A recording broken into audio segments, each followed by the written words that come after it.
സങ്കീർത്തനം 107:35. അവൻ മരുഭൂമിയെ ജലതടാകവും വരണ്ട നിലത്തെ നീരുറവകളും ആക്കി. ഈ സങ്കീർത്തനത്തിലുടനീളം ദൈവമഹത്വം നമുക്ക് കാണുവാൻ സാധിക്കും. ദൈവത്തിൻ്റെ കാരുണ്യത്തെയും വിപത്തുകളിൽ നിന്ന് തൻ്റെ ജനത്തെ വിടുവിക്കുന്ന രക്ഷാകരമായ പ്രവൃത്തികളെയും സ്തുതിക്കുന്ന ഒരു ജ്ഞാപക ഗീതമാണിത്. യഹോവ നല്ലവനല്ലോ, അവൻ്റെ ദയ എന്നേക്കുമുള്ളത് എന്ന പ്രഖ്യാപനത്തോടെയാണ് ഈ സങ്കീർത്തനം ആരംഭിക്കുന്നത്. വ്യത്യസ്ത കഷ്ടതകളിൽ അകപ്പെട്ട ജനക്കൂട്ടങ്ങളെ ദൈവം രക്ഷിക്കുന്നതിനെക്കുറിച്ച് ഇതിൽ വിവരിക്കുന്നു. ഏതു വലിയ കഷ്ടതയിലും ദൈവത്തോട് നിലവിളിക്കുന്നവരെ ദൈവം കൈവിടില്ല എന്ന്, അതുകൊണ്ട് ദൈവത്തിന് സ്തുതി അർപ്പിക്കണമെന്നുമാണ് ഈ അധ്യായം നമ്മെ പഠിപ്പിക്കുന്നത്.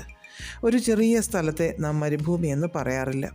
മരുഭൂമിയുടെ ഒരറ്റത്തു നിന്ന് നോക്കിയാൽ അപ്പുറത്ത് എന്താണെന്ന് നമുക്ക് കാണുവാനോ പറയുവാനോ പറ്റില്ല. അത്രമാത്രം കണ്ണെത്താ ദൂരത്തേക്ക് പരന്നു കിടക്കുന്ന ഒരു ഭൂപ്രദേശം.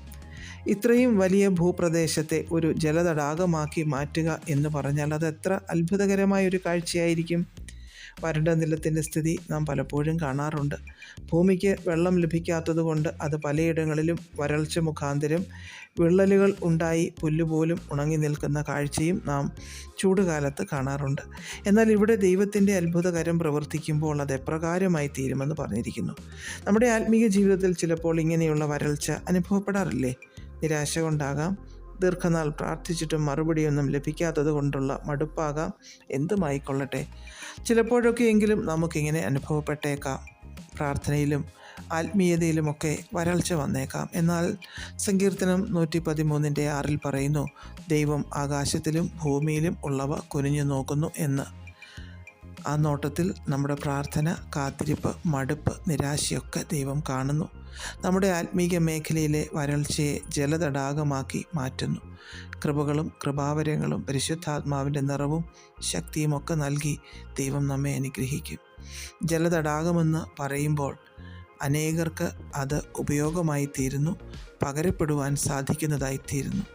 നമ്മുടെ ജീവിതത്തെ വരണ്ട് വിള്ളൽ വീണ ഇടങ്ങളിൽ ജീവജലത്തിൻ്റെ നീരുറവകൾ പൊട്ടിപ്പുറപ്പെടുവാൻ ഇടയായിത്തീരും. വെള്ളത്തിൻ്റെ ഉറവകൾ ശുദ്ധമാണ്, നല്ലതാണ്. അതുപോലെ തന്നെ ജീവജലത്തിൻ്റെ ഉറവകൾ നമ്മുടെ ജീവിതത്തിൽ നിന്ന് പൊട്ടിപ്പുറപ്പെട്ടു വന്നാൽ അത് പലർക്കും ഉപകാരപ്രദമായി തീരുവാൻ ഇടയായിത്തീരും. അതുകൊണ്ട് അങ്ങനെയൊക്കെ ആത്മീയമായ നനവും ഉണർവും നിറയലുമൊക്കെ നമ്മുടെ ജീവിതത്തിൽ ഉണ്ടാകുവാനായി പ്രാർത്ഥിക്കാം. ആത്മീയ ജീവിതം ഉണർത്തപ്പെട്ടാൽ ഭൗതിക മേഖലയും അതിൻ്റെ പിന്നാലെ അനുഗ്രഹിക്കപ്പെടുവാൻ ഇടയായിത്തീരും. വചനം പറയുന്നു, നന്മയും കരുണയും ആയുഷ്കാലമൊക്കെയും നമ്മളെ പിന്തുടരും എന്ന്. പ്രാർത്ഥിക്കാം. പ്രിയപിതാവേ, ഞങ്ങളിലെ വരൾച്ചകളെ മാറ്റി ഞങ്ങളെ ജീവജല നദികളാൽ നിറയ്ക്കണമേ. യേശുക്രിസ്തുവിൻ്റെ നാമത്തിൽ ആമേൻ. God bless us all.